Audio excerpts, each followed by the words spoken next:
Good afternoon. I'm Amelia Thompson Wood, and I am 1/6 of Friends of Manitoulin Turtles. I'm Megan Bonifant. I am another 6th of Manitoulin Turtles, Friends of Manitoulin Turtle. We are so fortunate and grateful to be here with you today on this unceded land, the homeland of the Odawa, the Ojibwe, and the Potawatomi. We are honored to be able to learn from and with you today alongside elders and knowledge keepers. So there are 4 species of shikane on Odawa-Mini. Pictured here, we have the Midland painted turtle, the common snapping turtle, the Blandings turtle. Less commonly seen is the northern map turtle. They prefer large bodies of water and don't get as much press. The eastern musk turtle has been observed around here sporadically, and the wood turtle and spotted turtle may have been here at one time, but have not been seen in a very long time and have probably been extirpated locally. So all of the turtles in Ontario are listed as at least at risk federally. And of the 4 we see most commonly, the Blandings is listed as endangered in Canada and threatened in Ontario. The common snapping turtle and northern map turtle are both considered to be species of special concern in Ontario. So the risks that our turtles are facing are habitat degradation and fragmentation, nest predation, poaching, and vehicle and boat collisions. So everybody here is familiar with the Species at Risk program.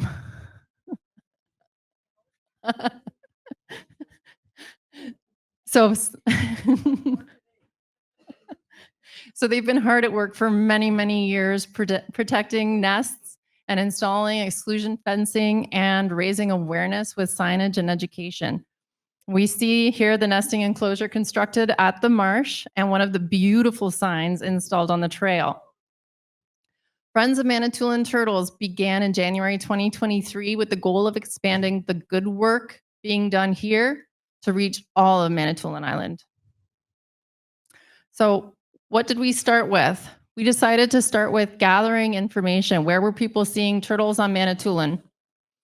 So posts went out on social media and in the Manitoulin Expositor to email turtle sightings to our group. So this is a map of our 2023 turtle sightings that came in. Several sightings were sent in along with photos and some really great turtle encounter stories. People who contacted us were expressing a lot of gratitude and that there was a group working toward awareness and mitigation measures. There are a lot of people pretty passionate about turtles, and that was something we were pretty excited to see. So in addition to contacting us with turtle sightings, we also promote using iNaturalist, a citizen science forum where anyone can log their observations of any creature that you see, any plant, any insect. Naturalists and scientists from all over can view and confirm your sighting, and that data can be used for determining locations and helping us to, figure out what kind of mitigation measures we might be able to use.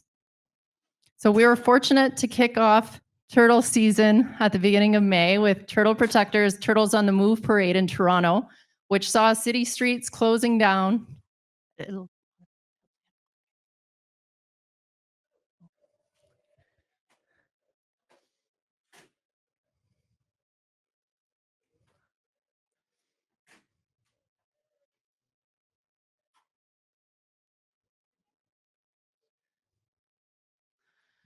It saw city streets closing down to make way for those turtles whose ancestors have crossed these paths for time immemorial. Several turtle groups from all over the province came together and walked and drummed and celebrated turtle seasonal movements. The next thing we got up to this year was inviting a guest speaker, Don Scallon, to come and have a chat with us. So in conjunction with Manitoulin Nature Club, we hosted this free presentation. So we sent invitations directly to all of the decision makers and staff from communities all over Manitoulin Island, and the event was advertised on social media and to those on our mailing list. And the presentation was recorded and is available if anyone is interested. We also held a youth artwork contest around the same time, asking kids how they would show people that there were turtles in an area. How would you let people know that they need to be turtle aware? So these are some of the submissions. The winners had their choice of their design printed on stickers a water bottle, or a puzzle. They chose water bottles and puzzles, and they were pretty pleased with their prizes. WIKWEMKOONG Akiminwa and Dojimek Genjiwik, sorry, generously donated 4 Watch for Turtle signs. We had 2 signs placed on Highway 6 on the SHKAKAMIK Welcome to Manitoulin billboards. It's notoriously difficult to get turtle awareness signage on provincial corridors. So SHKAKAMIK was very helpful with getting some awareness on Highway 6. And 2 signs were also placed on Newburn Road in the township of Billings. Additionally, we received a generous donation of some stunning patches to help us raise money for the cause. So they've been super popular. And we are trying to get nest protectors out into the community. So nest protectors were constructed and graciously donated from one of our members to be available to the public for purchase or for lend. Nest protectors are available at Rainbow Farm North in Manitoulin and by contacting any Friends of Manitoulin Turtles member. So we did protect several nests this spring, and some of our members got to have some site visits with pretty excited hosts. So we do, oh, I'm sorry. So nest protection is important because most nests go undetected. In order to know where a turtle nest is, you generally have to see a turtle nesting there. So if we take the opportunity when it arises to protect the nest, we can help to offset some of the predation that's happening. And in some areas, especially where we have a built-up community, there will be 100% predation. Nest protectors can be installed on private property and always with permission. They can create a hazard for pedestrians and vehicles if they're installed in a right-of-way. So this past year, we began attending events. We provide crafts for kids, have turtle displays, which are on loan from the WIKWEMKOONG Species at Risk program. We attended Manitoulin Streams Outdoor Angling Trade Fair and markets in Little Current and Rainbow Farm North. These events gave us an opportunity to network with community leaders, other organizations, and fellow citizen scientists interested in helping turtles. So the children really enjoyed the crafts, and we handed out our pamphlet with all of the information about the turtles on Manitoulin Island, as well as our contact information for Turtle Pond Wildlife Center, Turtle Pond Wildlife Center in Valcaron. If you do come across an injured turtle, it is considered an emergency.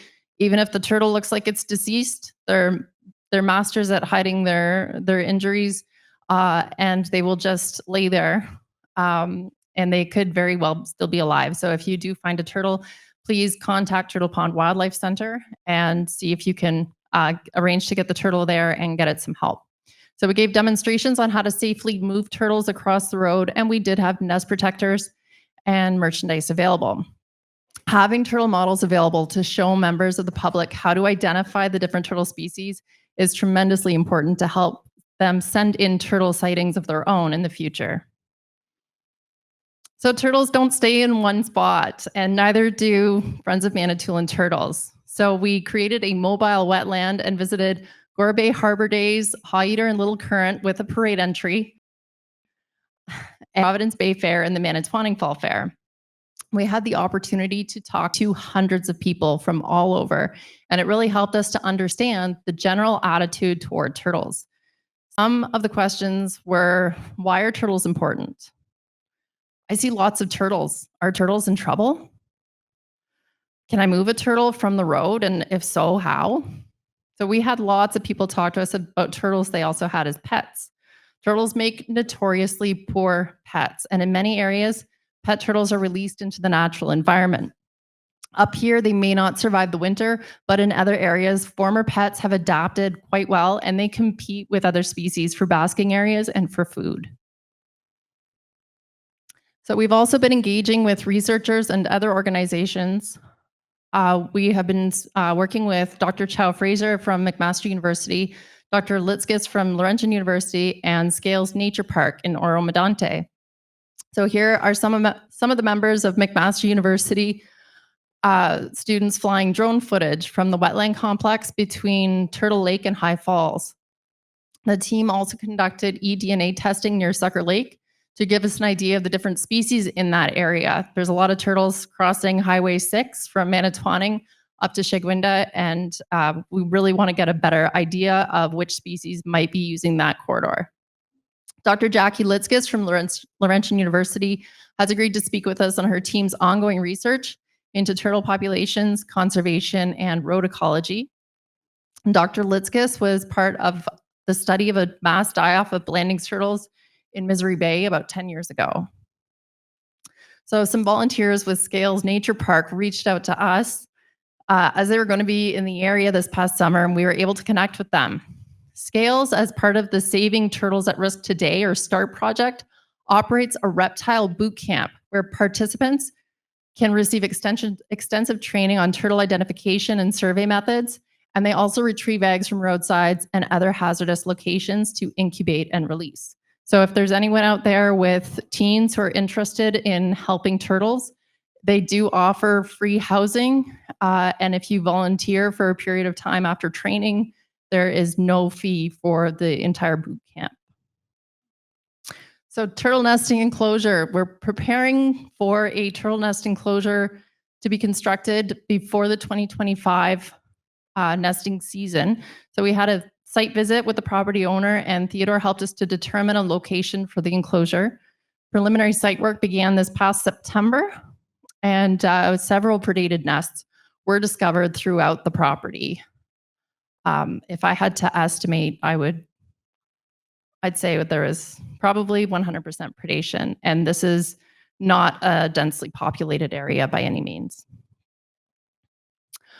So we brought an injured Midland painted turtle to Turtle Pond Wildlife Center in Valcarin this year for rehabilitation, and we had the honor of returning her to her home wetland.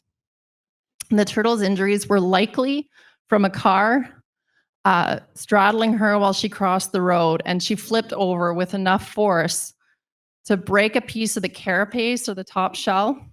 The piece of carapace was still attached by a little bit of tissue, and the veterinary team at Turtle Pond drilled small holes in her shell to stitch it back together, and they filled the missing areas with an epoxy filler that will fall off as the shell completes the healing process. So we can see the holes here in the shell and the epoxy. So what's next for us? So engaging with municipalities and contractors, promoting turtle protective road maintenance and construction practices. Our previous speaker was talking on that as well. We've created the perfect environment in the most dangerous environment for turtles to nest. So we also plan to host some family-friendly turtle-themed activities. The children downstairs have been having a lot of fun today, making pipe cleaner turtles and learning about turtles. And at some of our other events, we've had some fun arts and crafts where they get to paint and glue and talk about turtles and how much they like them. We also plan to develop a conservation guide, just a handy guide that tells you everything you need to know about turtles, how you can help them, and to help all the homeowners on Manitoulin Island and surrounding areas. I mean, this information can apply everywhere. How they can be good stewards of the land. So what can we all do? We can all become turtle taxi drivers. The Ontario Turtle Conservation Centre in Peterborough has an email chain. You simply go onto their website and sign up to volunteer as a turtle taxi driver.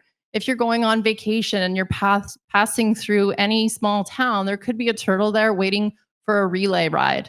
Rides are spaced at about, the suggested relays are only about an hour long. So if you're going from Parry Sound to Gravenhurst, you might be able to give a turtle a lift. So also we want people to report turtle sightings so that we can understand where and how we can best help our turtle populations. And if you would like us at an event or to engage with any community groups, or you would like to volunteer with us, just send us an email. So we'd like to open up the floor. Are there any questions? Yes?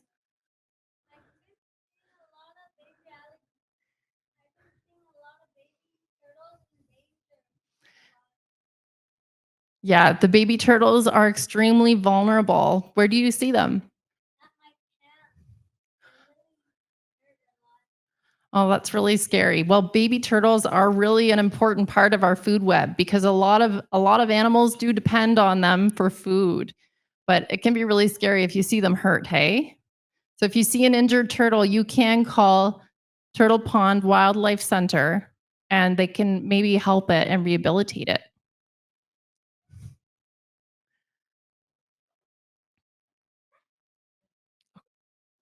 Yeah.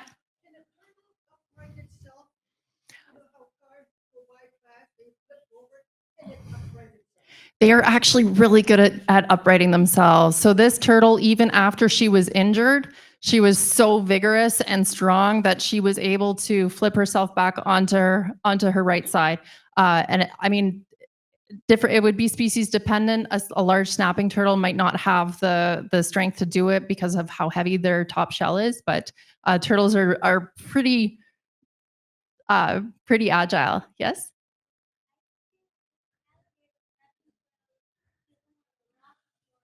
Oh wow, they do like to lay in the sun and bask.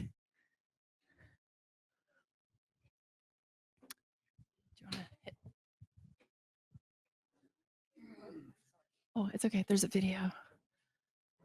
Chimigwech to Theodore Flamon and the Species at Risk Program. Chimigwech WIKWEMKOONG Akaminwa and Dojimek Genjawik.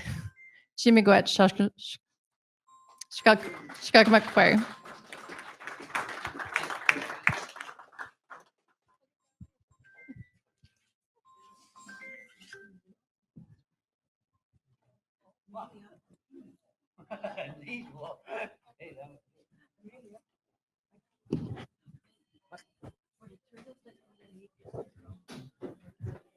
Chimiwich for that presentation, and I think that we learned a lot from it. And it's health break.